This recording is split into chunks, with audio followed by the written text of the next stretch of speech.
I was super confused and didn't say anything. I slowly walked away. I know it was because of her coworkers. The comments they were making and pushing her to leave me. Less than 4 hours later, she started calling and texting me, saying she was sorry, didn't mean it, loved me, and was stupid for what she said and for listening to her new friends. She would quit, find a different job, and stop talking to her friends and coworkers. I have not responded to anyone. I'm conflicted. I love her. I am having a ring made for her. I have money saved for a house for both of us. We share 85% of our friend groups. The rest are from our jobs. Most of our shared friends have now heard about the breakup and seem just as confused as I am. She told them the truth about some of the messages I had received. Her coworkers started to give her insecurities about our relationship, and she stupidly went with it. Her parents tried to contact me, asking what happened. I have been radio silent. Luckily, I can work remotely. I left my apartment yesterday with my laptop and found a nice place with good internet to do my job. I feel lost. I don't know what I did. I don't know how to feel. I need advice and suggestions. Quick update. My boss sent me an urgent message asking if we could do a Zoom meeting. I accepted. When his picture came up, there were 2 cops behind him. Someone asked them to do a wellness check on me. They tried my apartment, but no one was there. Then, my work. I was not there. My boss knew I was actively working remotely and called me. I had to explain that I was right.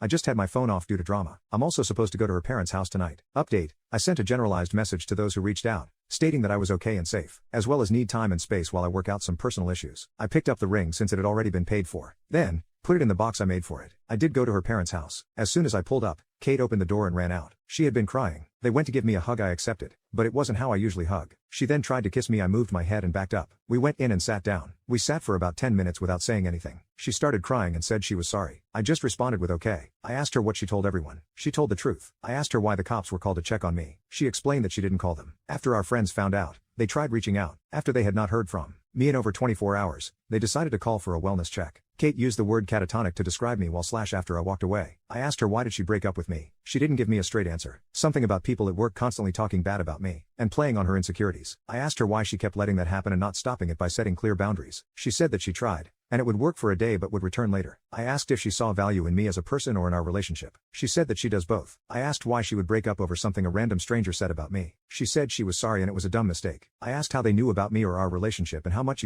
they talked about me. The ladies at the salon overheard Kate talking to some of our friends or customers while she was working about me and the things we did, like dates, birthday parties, etc. Did she believe her coworkers were right? She said no. I then followed up with why? She said again she did not know. I asked her if there was someone else. She immediately said no. She has never cheated or been tempted to. She offered me her phone, which I declined. I then told her how I felt. Sorry isn't enough. If she wants this relationship, she needs to prove it to me. I didn't care that her coworkers kept talking about us. It's that you listened. It isn't what they said that hurts. It's the fact that you kept listening to it and repeated it to me. She didn't try hard enough to stop them. It makes me feel like she had to feel the same way. That is what hurt and damaged the relationship. That her insecurities are what broke my trust. I will now always think that this might happen again. She will run off at the next opportunity. She asked why I just talked away. I told her that at that moment, just 2 sentences broke me and made me rethink my life up to that point and the future I was planning with us. Together, I was growing and making moves for that future. She started crying harder. I felt bad. The next thing I did, I regret. I asked her if she knew I was going to propose soon. She said no. I pulled out and showed her the box. I made the box as well. It has 2 buttons, one that says yes and one that says no. It has lights that say, "Will you be my life partner?" I set it on the table and pressed yes. The box opened, and she started to cry even harder. The ring has both of our birthstones that form the shape of a completed heart with small diamonds surrounding it. Laser engraved initials and date of our anniversary. I made it so that it could be added to a slash when we had kids. Her parents were there but were more to ensure things were civil. Her mom was crying,